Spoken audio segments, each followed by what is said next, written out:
The city of winds. That's how Azerbaijanis describe their capital, Baku. Gas and oil have brought wealth here. For years, Baku has been booming. Now the city in South Caucasus wants to impress the whole of Europe. I'm impressed by this view.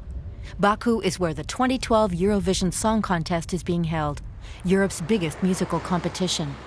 Azerbaijan wants to show how open and up-to-date it is. But I want to take a look behind the scenes.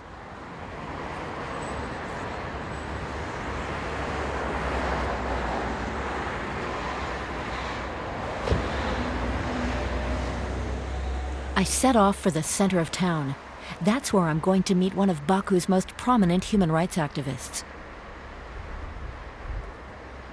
He arrives late, chatting on his cell phone. Rasul Jafarov is 27, and he has big plans.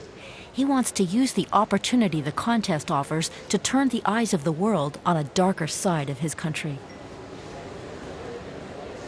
For us, Eurovision Song Contest, it's not only, let's say, cultural event or something connected only to music, but for us it's also the human rights, the liberties, the respect each other, and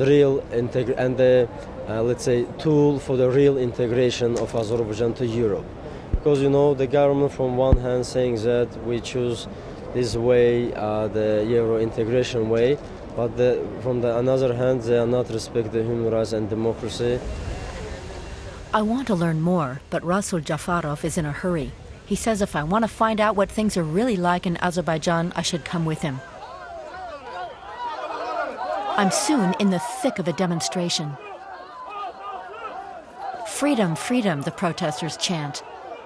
A few dozen opposition supporters are holding a rally in the city center, but the police step in immediately. The protesters have no permit. These activists say the Azerbaijani authorities restrict their rights and oppress them. They won't give them permits to demonstrate. I find the police intervention completely out of proportion.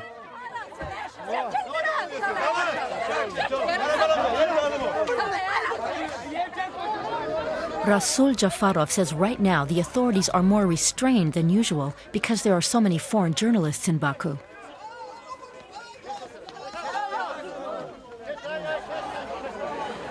In the midst of the crowd is Azerbaijani cameraman Javid Gurbanov. He works for an independent internet broadcaster called Objective TV. After the police break up the demonstration, I accompany him back to his newsroom. The young people here want to put the video footage online as quickly as possible. They explain it's unlikely anyone else in Azerbaijan will report on the march. Most media here toes the government line.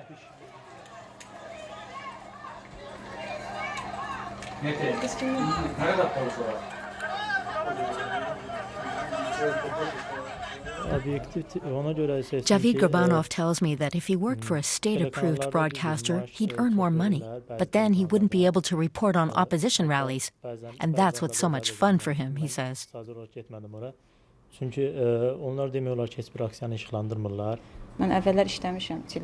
colleague Vafan Nariyeva adds that where she previously worked as a TV reporter, her news stories were censored. The broadcaster only wanted reports that prettied things up, she says, and they had nothing to do with reality. Emin Gusenov is head of the internet broadcaster, which is financed by donations. Recently, one of its reporters was beaten up because he'd done a critical piece about a state oil enterprise.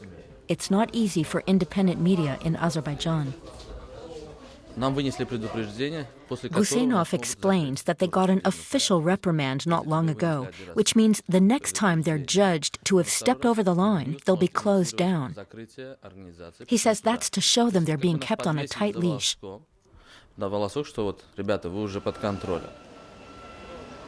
What I've experienced of Baku so far doesn't fit the modern European image that Azerbaijan would like to project. And it doesn't match up with the atmosphere of the city, which I find quite pleasant. Most of the people I've met have been friendly and helpful. But I've come across very few who want to talk about the political situation in Azerbaijan.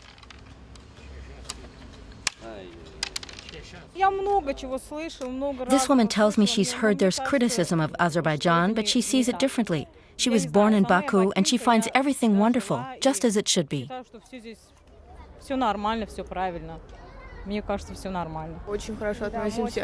These girls are looking forward to the Eurovision Song Contest. This one adds that she's looking forward to the tours also. All of Europe can now finally get to know her homeland, she says. In the heart of the city, I discover a square full of flowers. They're in honor of the former head of state, Heydar Aliyev. Aliyev was president of Azerbaijan for 10 years. Now his son Ilham rules the country with a firm hand. Other members of the Aliyev family are influential in politics and economics. They've built up a personality cult around their family, which I find strange.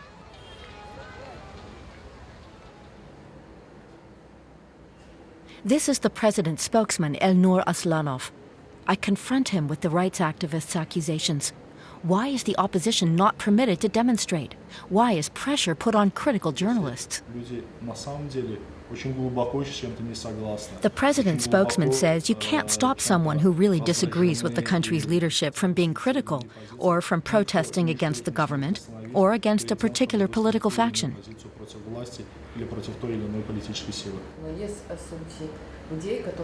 But what about the people who've been arrested and put in prison because they were critical? I ask.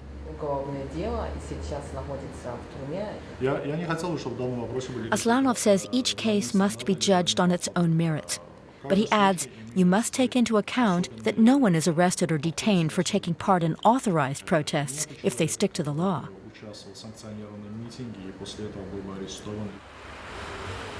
But I think that's just the problem, that the law limits freedom of expression and assembly. I visit a family that's been involved in the opposition movement for years. Bashkhanim Absali has 3 sons, one of whom has been in prison for more than a year. Bashkhanim tells me that Tural was accused of inciting social unrest when he was just organizing peaceful protests. His brothers lost their jobs. She says she went through hard times in the Soviet Union and that she wants her children and grandchildren to have a better life.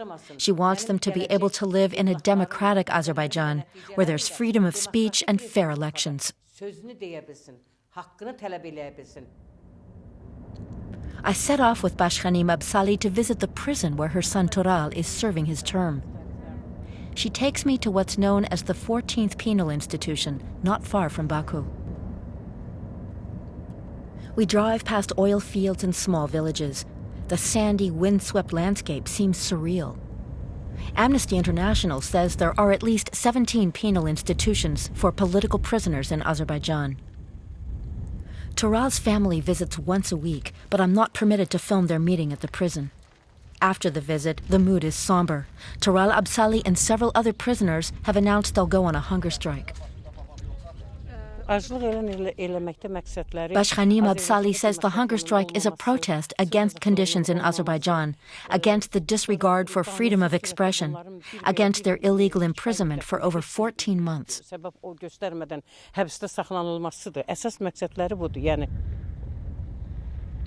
We leave the prison and head back to the city. On the way back, I stop off at the Crystal Hall, the venue for the Eurovision Song Contest.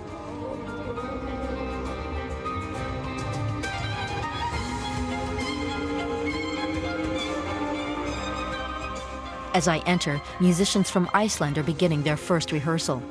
Artists from all over Europe are already in Baku.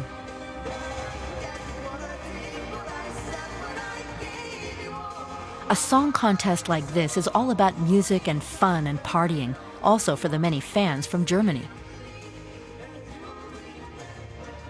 Irving Volta, a German music journalist, loves this show. He thinks politics have nothing to do with it. The political situation in Azerbaijan is so complex, he says, that from our Central European viewpoint, it's difficult to say what's right and what's wrong.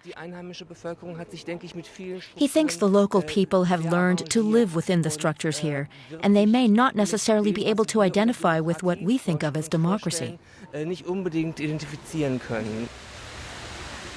I see things differently. And I wonder whether human rights activists like Rasul Jafarov might find some sympathetic listeners among the fans and artists here. I meet up with him again that evening. He tells me he's being put under pressure, but he won't explain much more. I received some signals from the, let's say,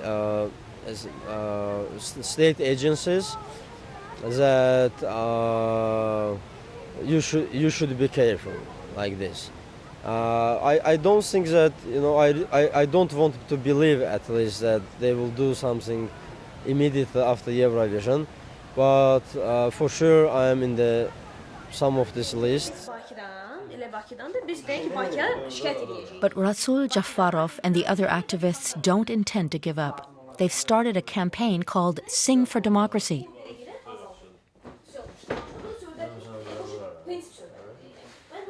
They're staging concerts and inviting people to discussions, after the Eurovision Song Contest as well.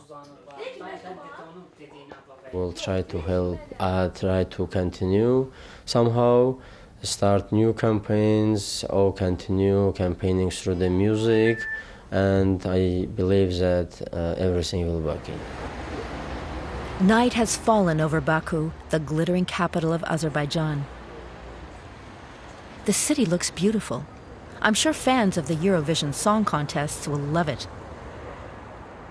But for me, the young people in Baku, struggling for human rights in their country, are much more impressive than pretty buildings.